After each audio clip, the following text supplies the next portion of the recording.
এইবাৰ এগৰাকীয়ে মহিলাই মানে একদম মানে বৰ বেলেগ ধৰণৰ এটা গীত গাই উলিয়ালে, বৰ আচৰিত ধৰণৰ এটা গীত।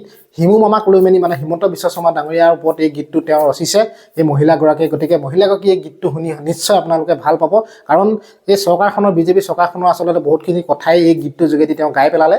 গতিকে ভিডিঅ'টোত আপোনালোকে গানটো শুনক, আৰু নতুনকৈ যদি কোনোবা মোৰ চেনেলটোলৈ আহিছে প্লিজ চেনেলটো এটা লাইক আৰু ছাবস্ক্ৰাইব নকৰাকৈ আপোনালোকে নাযাব। একদম ধুনীয়াকৈ আপোনালোকে এই গীতটো শুনক, শুনি সঁচাকৈ আপোনালোকেও বহুতেই ভাল পাব মানে আচলতে।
Oh